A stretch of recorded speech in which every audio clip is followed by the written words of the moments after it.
Сегодня 10 находок металлоискателем во Франции и 2 бонуса сверху.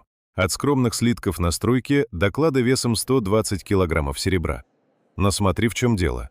В Британии есть закон о кладах. Нашел, государство выкупает находку и платит половину тебе, половину владельцу земли.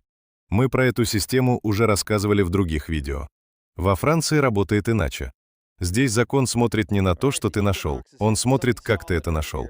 Само слово «клад» по французскому закону имеет узкое юридическое значение. Это вещь, которую обнаружили чисто случайно и у которой нет известного владельца.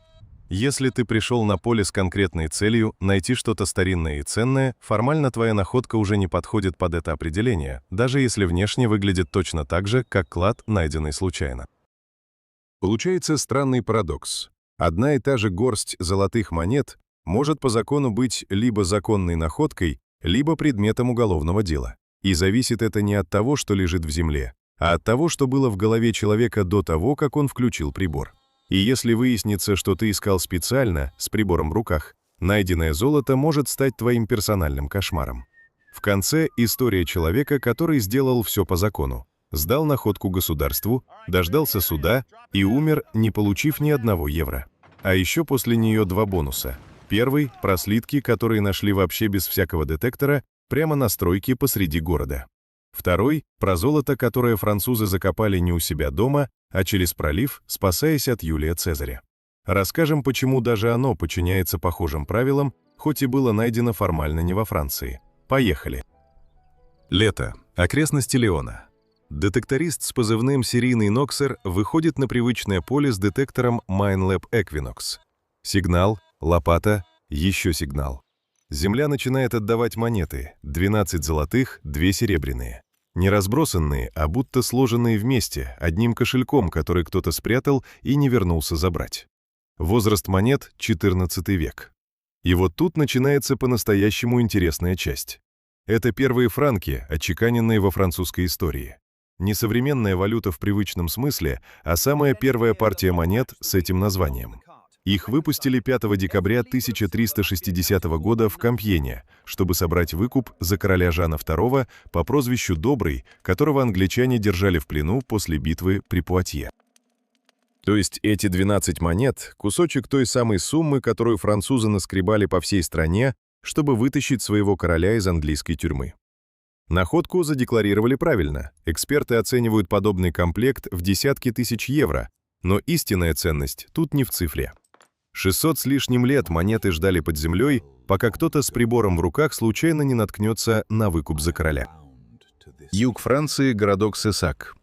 Муниципалитет покупает участок земли под строительство туристической деревни. Октябрь. Идут земляные работы. На участке трудится бульдозер. Водитель по имени А ведет машину, его коллега М наблюдает рядом. Внезапно ковш врезается во что-то твердое, глиняный горшок разлетается в осколки, и по земле рассыпается лавина монет. Бульдозерист останавливает технику. 2 мужчин смотрят на это богатство и решают не звонить никому. Просто набивают карманы и делят находку между собой. Дома они пытаются продать монеты. Жена одного из них выходит на нумизмата в Тулузе, и тот, вместо того, чтобы купить, сразу сообщает в полицию о подозрительной партии старинных монет. Дальше все разваливается, как карточный домик. Жандармы выезжают к второму рабочему, изымают 755 монет и осколки горшка. 500 монет, которые уже успели продать антиквару, тоже находят и конфискуют. В сумме восстанавливают почти 2000 серебряных монет. Деньё Тур, отчеканенных около 1270 года при Людовике VIII и Людовике IX. Это крупнейший клад королевских монет, найденный на юге Франции, и прямое доказательство того, как Лангедок вошел под власть французской короны. Дальше начинается долгая бюрократическая возня. Эксперта приглашают оценить находку только в 1984 году, спустя 5 лет после самой раскопки. Часть монет, 1300 штук, оценивают по 15 франков за монету. Сумма по нынешним временам смешная для клада такого исторического масштаба, но тогда никто не спорил. Региональные власти выделяют муниципалитету субсидию. Этого хватает, чтобы выкупить клад целиком. Половину суммы получает сама коммуна Сесак как владелец земли, а вторую половину делят между собой 2 рабочих, которые когда-то набили карманы прямо на стройке. Из этих денег еще вычитают судебные издержки и расходы на перевозку. Транспортировку монет из Парижа до Сесака оплачивает сама коммуна. Сегодня клад хранится в замке Сесак, в специально оборудованном зале. И местные жители показывают его туристам как главную городскую гордость. Только вот ни один из тех двух мужчин, что нашли горшок с монетами своими руками, уже почти не вспоминается в этой истории. Все знают про Сесакский клад. Мало кто помнит имена тех, кто его нашел. И кто почти все потерял из-за собственной попытки скрыть находку. Мораль простая. Даже если повезло найти, не значит, что повезло сохранить. Особенно если для этого приходится врать. После двух историй подряд, где находка превращалась в проблему, короткая остановка. Потому что бывает и по-другому. Британия. 78 лет. Пенсионер с детектором замечает в поле обломки галло-римской черепицы. Рядом проходила старая римская дорога, и для опытного глаза это верный знак. Он не хватается за лопату сразу. Сначала идет к владельцу поля и спрашивает разрешения. Получает его, и только после этого начинает прохаживаться по участку с прибором. Через несколько выходов земля отдает больше сотни монет времен императоров Галиена и Клавдия II. Третий век нашей эры, эпоха кризиса Римской империи, когда монету порой чеканили чуть ли не из переплавленного хлама, лишь бы заплатить легионерам. Дальше никакой драмы. Пенсионер декларирует находку. Делится результатом между собой, владельцем земли и региональным управлением по делам культуры. Все, что нужно было для счастливого финала, это всего лишь спросить разрешения один раз, до того, как копать, а не после того, как нашел. Звучит банально, а желающих так не делать во Франции почему-то меньше, чем хотелось бы. 1 марта. Коммуна Сент-Андре-Далла, департамент Дордонь. Самое сердце Черного Перегора. Небольшая команда волонтеров из ассоциации «Перегор Пьер-Сеш» восстанавливает старую каменную стену, обычный субботний выход. Мэрия попросила укрепить заброшенную ограду, заросшую кустарником и корнями деревьев. Никакого детектора здесь даже близко не было. Просто разбирают нижние камни стены и в самый последний момент, убирая последний ряд кладки, видят, что среди земли и переплетенных корней что-то блестит. Десяток украшений. Кольца, браслеты, брошь с бриллиантами, камея с гравировкой, наперсток из драгоценного металла. Часть камней – настоящие изумруды и рубины, часть – природный жемчуг, который сам по себе редкость. Стоимость находки эксперты пока оценивают всего в несколько тысяч евро. Это не золотая лихорадка, не сенсация по деньгам. И вот что здесь по-настоящему интересно. Ни мэрия, ни сами волонтеры даже не задумываются о продаже. Президент ассоциации прямо говорит, деньги тут вообще не главное. Главное выяснить, чьи это были украшения и почему их закопали именно под этой стеной. Версий множество. Может, драгоценности принадлежали бойцу французского сопротивления, и их спрятали в годы немецкой оккупации, опасаясь обысков. Может, это были влюбленные в бегстве, прятавшие все ценное перед побегом. А может, просто чей-то ограбленный дом, и вор закопал добычу здесь, рассчитывая вернуться позже, и не вернулся. Местные власти сознательно не разглашают точное место находки, боятся, что туда хлынут самодеятельные искатели с лопатами. Зато они обращаются ко всем жителям коммуны. Если кто-то слышал семейную историю про пропавшие украшения, расскажите. Здесь нет ни одного евроспора, ни одного судебного протокола. Есть только маленькая человеческая тайна, замурованная в камень, и целая деревня, которая теперь пытается ее разгадать. Регион Леона. Городок на берегу Соны. Хозяин дома решает построить во дворе бассейн. Обычная летняя прихоть, ничего особенного. Экскаватор врезается в грунт глубже метра, и звук меняется. Не земля, а металл. Хозяин раскапывает руками и достает 5 золотых слитков и горсть монет. Не археологическая редкость в музейном смысле, а буквально чьи-то спрятанные сбережения, которые пролежали в его дворе неизвестно сколько десятилетий. Сумма оценки доходит до 700 тысяч евро. И вот тут важная деталь, которая отличает этот случай от половины предыдущих. Хозяин нашел клад на собственной земле. Без детектора, чисто случайно, копая бассейн. По французскому закону при таких условиях находка целиком принадлежит ему. Статья 716 Гражданского кодекса формулирует это буквально. То, что обнаружено по чистому действию случая. Он задекларировал находку в мэрии и оставил себе все 700 тысяч. Запомни эту формулу. Свой участок плюс чистая случайность плюс без прибора равно все твое. Чуть дальше увидишь, что стоит изменить хотя бы одно из этих условий, и итог становится совершенно другим. Регион де Севр на западе Франции. Пара благоустраивает собственный сад, копают, выравнивают землю под клумбы. На глубине всего 5 сантиметров, почти у самой поверхности, лопата стучит о керамику. Под ней больше 2000 серебряных монет, аккуратно сложенных в глазурованный горшок. Монеты отчеканены между 1266 и 1352 годами, то есть прямо в разгар Столетней войны, когда вся Западная Франция превратилась в зону постоянных набегов, грабежей и внезапных смен власти. Кто-то закопал свои сбережения буквально у себя на пороге, и, судя по тому, что их так и не забрали, скорее всего, не дожил до возвращения. Это крупнейший подобный клад, найденный в этом регионе для XIII и XIV веков. Пара декларирует находку правильно – мэрии, региональному управлению культуры. Эксперты подтверждают, участок принадлежит им с до 2016 года, детектор не использовался, находка – чистая случайность. Результат – пара оставляет себе все 2000 монет полностью. Закон 1941 года гласит однозначно – если находка случайна и на своей земле, она принадлежит находчику целиком, без раздела с кем-либо. Запомни эту историю, она станет идеальным контрастом к тому, что будет дальше. Местечко Леньи, департамент Кот-д'Ор. Несколько километров от того самого холма, где 2000 лет назад Юлий Цезарь окружил и сломил армию Верцингеторикса, финал Галльской войны, конец независимости Галлии. Ночь. На поле приходят несколько человек с детекторами. Среди них мясник, антиквары, перекупщики. Никто из них археолог, и разрешения на раскопки у них тоже нет. Сигнал за сигналом, и из земли поднимаются галльские серебряные монеты. 1000. Затем еще 1000. В сумме около 2000 монет, предположительно отчеканенных в 52 году до нашей эры, в тот самый год, когда здесь решалась судьба целого народа. Монеты сразу уходят перекупщикам.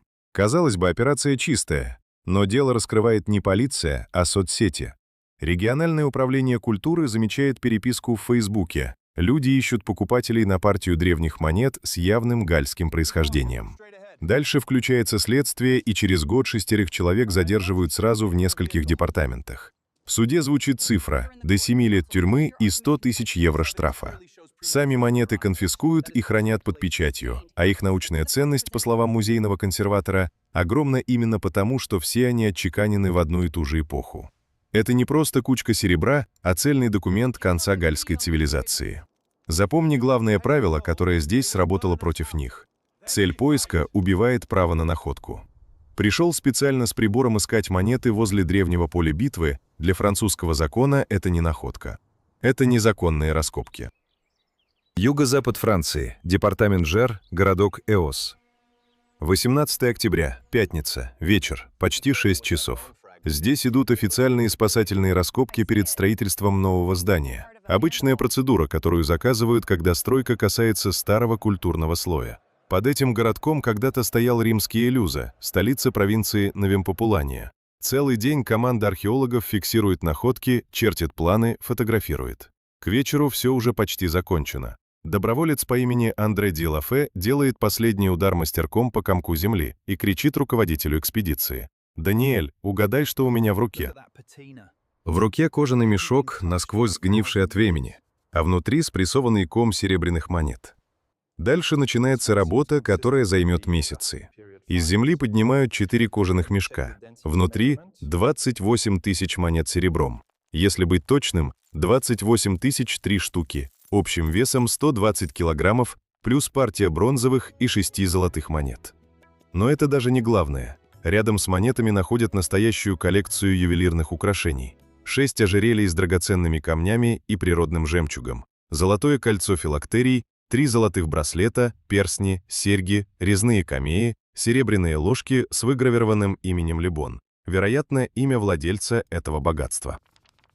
Самая впечатляющая вещь – золотой медальон с 3 портретами на нем – императора Александра Севера и 2 представителей династии Элagабала. Подобных медальонов в таком состоянии в мире единицы. Ученые сходятся. Клад спрятала богатая аристократическая семья около 261 года нашей эры, в эпоху, когда германские племена раз за разом прорывались в Галлию, а империя трещала по швам от внутренних узурпаций. Кто-то закопал все, что было дорого, и не вернулся. Сегодня сокровище Эоза хранится в специально построенном музее, прямо в подвале бывшего банковского здания, в той самой комнате, где раньше стояли банковские сейфы. Городской мэр лично перевозил находку из Парижа домой на простом муниципальном фургоне и, по его собственным словам, на всякий случай прихватил с собой охотничье ружье. Это крупнейший монетный клад римской эпохи, найденный во Франции, и один из немногих, что дошел до музея целиком, а не разошелся по частным коллекциям. Здесь повезло всем, и археологам, и музею, и городу. А вот следующая история про другое золото обернется куда печальнее именно для того человека, который его нашел. 24 сентября 2010 года. Пас-Ан-Артуа, департамент Па-де-Кале. Мужчина гуляет по лесу рядом с частным владением и замечает на склоне холма что-то блестящее под слоем листьев. По его словам, это была просто смятая металлическая фольга. Он расчищает руками, и под ней появляются кольца, обломки торквисов, золотые украшения. Он забирает находку домой для сохранности и в тот же день звонит в региональное управление археологии. Через несколько дней специалисты приезжают на место и вместе с ним возвращаются на холм, чтобы докопать оставшиеся. Итог – 42 золотые вещи общим весом почти килограмм. Торквисы, кольца, браслеты, слитки. Возраст II и I века до нашей эры, эпоха гальского племени атрибатов, давшего имя всему региону Артуа. Музей археологии в Сен-Жермен-Ан-Ле называет находку одной из главных в истории изучения гальской культуры. Оценка – 800 тысяч евро. Государство запускает сбор пожертвований, чтобы выкупить сокровища для музея, и обещает разделить выплату между находчиком и владельцем земли. Казалось бы, идеальная история. Мужчина поступил правильно, государство благодарно, деньги уже почти выделены. И тут все взрывается. В интернете всплывают фотографии с места находки 2011 года, а на них земля раскопана на десятки сантиметров вглубь. Слишком аккуратно и слишком глубоко для случайной прогулки. Возникает версия, в которую быстро поверили многие, включая профильную ассоциацию по борьбе с разграблением памятников. Находчик использовал металлоискатель, а историю про смятую фольгу на поверхности придумал постфактум, чтобы вписаться в условия «чистая случайность». Министр культуры подает иск. Следствие тянется годами. 2017. Суд прекращает дело за недостатком доказательств. Министерство подает повторно. 2020.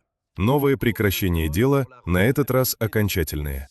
Казалось бы, точка, но не для денег. Спустя 12 лет после находки, в 2022 находчик до сих пор не получил обещанные 400 тысяч евро своей доли. Государство собрало деньги, выкупило сокровище, но выплату так и не произвело. Доведенный до отчаяния человек идет в соцсети и публично обвиняет научные институции в коррупции. Итог – суд признает это клеветой и осуждает его. Человека, которого дважды оправдали по основному делу, в итоге наказывают за то, что он слишком громко требовал свои деньги. К чему ведет эта история? К простому факту. Даже если французский закон формально на твоей стороне, выплата может не наступить никогда. Бюрократия способна растянуть процесс на годы дольше, чем длится само терпение человека. 15 апреля 1997 года. Местечко Вальмая, коммуна Бок, департамент Мёрт и Мозель. Двое пенсионеров, Жак Руае и Луи Фонтене, не спеша прохаживаются с детекторами по зоне отдыха на краю леса. Они не рассчитывают на многое. Обычно здесь находят крышки от бутылок и мелкие монеты без всякой ценности. Но в этот раз прибор реагирует на что-то неглубоко под землей. Они копают и достают глиняный горшок. Внутри больше 200 золотых монет 15, 16 и 17 веков, испанских и французских. Некоторые из них вообще никогда не бывали в обращении. Стоимость находки оценивают в районе 150 тысяч евро по сегодняшним деньгам. Друзья, члены официальной ассоциации французских искателей, поступают строго по правилам. 9 дней спустя они декларируют находку в мэрии Бокка. Приходят с адвокатом, ссылаются на конкретные статьи закона, все максимально открыто. Сначала все идет мирно. Жандармы признают их добросовестность, прокурор закрывает первое дело без последствий. А потом друзья делают то, что в итоге их изгубило. Они напоминают властям про статью 716 Гражданского кодекса и просят свою законную половину стоимости находки. Это требование запускает вторую проверку, и в этой проверке выясняется ключевая деталь. Находка случилась не на их земле, а на коммунальном участке, принадлежащем муниципалитету Бокка. А раз они искали специально, с прибором, про чистую случайность говорить уже нельзя. Их обвиняют в незаконных раскопках, повреждении археологического памятника и использовании детектора без разрешения. Дело идет через суд первой инстанции, затем апелляцию, затем кассацию и везде проигрывают. К этому моменту один из друзей, Жак, уже тяжело болен. Известие о проигранном деле его подкосило окончательно. Он умирает в марте 99-го, так и не увидев развязки. Второй, Луи, доводит дело до конца один. Итоговый приговор – штраф около 1500 евро, символический 1 франк компенсации городу и полная конфискация всего клада в пользу муниципалитета. Городские власти забирают 200 золотых монет бесплатно по закону и держат их в сейфе больше 10 лет. В 2009-м муниципалитет Бокка наконец выставляет клад на аукцион. 146 лотов. Итоговая сумма продажи – 153 310 евро. Город, который не потратил ни одного евро на эту находку, зарабатывает на ней целое состояние. А что досталось людям, которые ее нашли и честно сдали государству? Ничего. Луи Фонтене остается без единой монеты из своей собственной находки. И вот здесь происходит то, что выбивается из всей этой холодной бюрократической истории. Коллекционеры и читатели специализированных журналов по всему миру, узнав про эту несправедливость, начинают скидываться. Цель – выкупить хотя бы пару монет с того самого аукциона и вернуть их вдове Жака Руае. Просто в знак того, что справедливость хоть в чем-то можно восстановить, даже если государство отказалось. Сбор удается. Несколько монет возвращаются в семью первого находчика спустя больше 10 лет после его смерти. А ты как думаешь? Если бы ты нашел клад на чужой земле, рискнул бы декларировать его честно, зная, что закон может развернуться против тебя? Или предпочел бы рискнуть и промолчать? Прежде чем переходить к финальному бонусу, короткая история совсем другого типа. Здесь не было ни прибора, ни поля, ни леса. Только город, стройка и обычный понедельник. Январь. Город Анже на западе Франции. На месте старого банка идет снос здания. Ковш экскаватора зачерпывает грунт, и из земли выкатываются 2 слитка. Ни куски ржавого металла, ни гильзы от старых патронов. Настоящее золото, тяжелое, плотное, с пробами на боку. Рабочие останавливают технику. Зовут прораба. Прораб звонит в полицию. Объясняется все просто, если вспомнить, что раньше было на этом месте. Банк, а у банков были подвалы. А в подвалах раньше хранили то, что не довезли до сейфа, не успели задекларировать, забыли при переезде или специально оставили на черный день, который для кого-то так и не наступил. Точную сумму пока не раскрывают, но рыночная цена 2 слитков такого размера легко доходит до 100 тысяч евро. Никакого детектора, никакого судебного скандала. Здание помнило больше, чем думали те, кто его сносил. Мы решили вынести эту находку отдельным бонусом, именно потому, что здесь нет того самого вопроса, как искал. Экскаватор наткнулся на то, что лежало под землей десятилетиями, и точка. Прежде чем подводить итог, еще одна история. Формально не про материковую Францию, но без нее рассказ был бы неполным. Остров Джерси, узкая полоска воды между французским и английским берегом. Сейчас это коронное владение Британии со своими законами. Но история этого золота начинается на французской земле у людей, которые однажды решили, что бежать через море безопаснее, чем оставаться. 60-е годы 20 века. Фермер, распахивая поле, натыкается на серебряные монеты и почти не обращает внимания. 30 лет спустя 2 искателей, Рэг Мид и Ричард Майлз, узнают эту местную легенду и решают проверить поле сами. Фермер разрешает им искать раз в год после сбора урожая на 10-15 часов в общей сложности. Только так и не иначе. 30 лет поисков. 2012 год. Первый сигнал. 1 кельтская монета. Доказательство, что слухи не врали. А дальше прибор начинает реагировать на массу под землей, которая не похожа ни на что виденное раньше. Когда археологи поднимают находку целиком, на свет выходит спрессованный ком земли и металла весом 750 килограммов. Внутри около 70 тысяч серебряных монет, золотые торквисы, украшения. Крупнейший кельтский клад в истории Европы. Кому принадлежало это богатство? Кориасолитам, кельтскому племени с территории современной Британии на материковой Франции. В 50-е годы до нашей эры, когда легионы Цезаря раздавили галльское сопротивление, племя бежало через пролив, увозя с собой все, что успело унести. Спрятали сокровища на острове и почему-то так и не вернулись забрать. В 2021 году правительство Джерси выкупает клад за 4,25 миллиона фунтов. Это почти 6 миллионов долларов. Здесь нет французского суда и французского штрафа, потому что формально находка случилась не во Франции.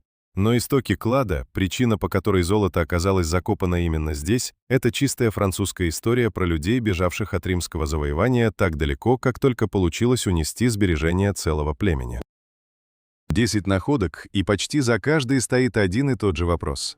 Что важнее, то, что лежало в земле, или то, как ты это нашел? Французский закон отвечает на него предельно жестко. Случайность защищена, цель наказывается. Вспомни этих людей. Пенсионер из Британии, который сначала спросил разрешения, а потом взял в руки прибор и спокойно поделился находкой с государством. Пара из де Севра, которая просто копала свой сад и не тронула ничего чужого. И рядом с ними 2 рабочих из Сесака, прикарманившие чужой клад на стройке, 6 искателей из Олезии, рискнувших ночной вылазкой возле древнего поля битвы. И человек, который 12 лет ждал свою долю за сокровища атрибатов, так и не дождался, и в итоге получил не деньги, а судимость за клевету. Один и тот же металл, одна и та же земля, но итог для каждого совершенно разный, и зависит он не от удачи с прибором, а от того, какое решение человек принимает уже после того, как услышал заветный сигнал в наушниках. Если тебе понравилось погружаться в истории кладов и тайн, на канале есть и другие разборы про сокровища, которые до сих пор не нашли, и про места, куда лучше не соваться. Посмотри, какая история зацепит тебя следующей. И если хочешь больше таких расследований, подписка – лучший способ сказать спасибо.